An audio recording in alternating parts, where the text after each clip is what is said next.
ఒక గ్రామానికి చెందిన ముగ్గురు అబ్బాయిలు కలిసి చదువుకోవడానికి ఒక గురువు దగ్గరకు వెళ్లారు. తన దగ్గరకు వచ్చిన విద్యార్థుల్లో ఒకడు వైద్య శాస్త్రం, రెండో వాడు జ్యోతిష్య శాస్త్రం, ఇక మూడో వాడు తర్కాన్ని నేర్చుకున్నాడు. ఒక రోజు ఒక పెద్ద మనిషి ఆ గురువు దగ్గరికి ఒక జాతకాన్ని తీసుకుని వచ్చి, మీరు అబ్బాయి జాతకాన్ని చూసి పెళ్లిని కొనసాగించమని చెబితే నేను పెళ్లికి పూనుకుంటానని అతను చెప్తాడు. వెంటనే ఆ గురువు ఆ జాతకాన్ని చూసి చెడు గ్రహాల ప్రభావం కూడా ఉందని, వివాహం అయిన వెంటనే అతను అనారోగ్యానికి గురవుతాడని గురువు చెప్తాడు. అది విన్న పెద్ద మనిషి ఆందోళన చెందగానే వెంటనే గురువు తన ముగ్గురు శిష్యులను పిలిచి, ఈ పెద్ద మనిషికి మీరు ఏ సలహా ఇస్తారు అని అడుగుతాడు. వెంటనే తర్కాన్ని చదువుకున్న శిష్యుడు, ప్రతి జాతకంలోనూ ఏదో ఒక సమయంలో చెడు గ్రహాల ప్రభావం ఉంటుంది, మిగతా విషయాలన్నీ అనుకూలంగా ఉన్నప్పుడు వివాహాన్ని ఖచ్చితంగా జరిపించవచ్చు అని చెప్తాడు. ఇక వైద్యాన్ని నేర్చుకున్న శిష్యుడు, నిజానికి అనారోగ్యం చెయ్యని వారు ఎవరుంటారు, మంచి వైద్యుడితో మాట్లాడి తగిన చికిత్స చేయిస్తే ఎంతటి జబ్బైనా తగ్గిపోతుంది అని చెప్తాడు.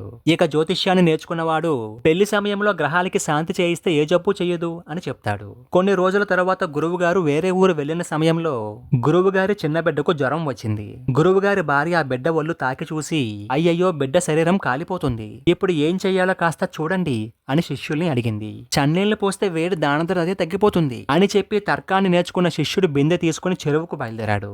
వెంటనే జ్యోతిష్యుడు పంచాంగాన్ని తీసి ఏ గ్రహ దోషం వల్ల జ్వరం వచ్చిందో చూడడానికి కూర్చున్నాడు. ఇక వైద్యాన్ని నేర్చుకున్న శిష్యుడు బిడ్డను పరీక్షించి అది ఎలాంటి జ్వరమో తెలుసుకొని మందు తయారు చేసి బిడ్డ నాలుక పైన రాశాడు. సాయంత్రానికి గురువు గారు ఇంటికి వచ్చేసరికి ఆ బిడ్డకు జ్వరం తగ్గిపోయి మామూలుగా ఉంది. తరువాత గురువు గారి భార్య జరిగిందంతా తన భర్తకు చెప్పి, జ్యోతిష్యం వల్ల వైద్యం వల్ల లాభాన్ని చూశాను, కానీ ఈ తర్కం దేనికి పనికొస్తుంది, మీ దగ్గర తర్కాన్ని నేర్చుకున్న మీ శిష్యుడు జ్వరం వచ్చిన బిడ్డకు చల్లీల స్నానం చేయించబోయాడు తెలుసా మీకు అని అంది. అది విన్న గురువు, అవసరమైనప్పుడు మాత్రమే వైద్యం జ్యోతిష్యం ఉపయోగపడతాయి, కానీ తర్కశాస్త్రం ఎప్పుడూ అవసరమే, అది ఎలాగో రేపు నీకు నిరూపిస్తాను అని చెప్పి తర్వాత రోజు మధ్యాహ్నం అందరూ కలిసి భోజనం చేస్తున్న సమయంలో, అయ్యయ్యో పొరపాటున చిక్కుడు గింజంత విషపు పురుగును మింగేశాను రోయ్ అని గురువు గట్టిగా అరిచి స్పృహ తప్పి పడిపోయినట్లు ఉంటాడు. వైద్యుడు వచ్చి గురువు గారి నాడిని పరీక్షిస్తూ ఉన్నాడు. జ్యోతిష్యుడు పంచాంగాన్ని తిరిగేస్తూ ఉన్నాడు. కానీ తార్కికుడు గురువు గారిని ఒక్క క్షణం చూసి తన మానాన తను భోజనం చేస్తూ ఉన్నాడు. వెంటనే గురువు గారి భార్య, నువ్వేం శిష్యుడివి, గురువు గారు విషపు పురుగుని మింగి పడిపోతే ఏమీ జరగనట్లు భోజనం చేస్తున్నావేంటి అని అడిగింది. గురువు గారు ఏ విషపు పురుగును మింగలేదు, ఒక పురుగును మింగుతున్నానని, అది విషపు పురుగని, చిక్కుడి గింజంత ఉందని కల్లారా చూసి కూడా మింగడానికి గురువు గారు వెర్రివాడు కాదు.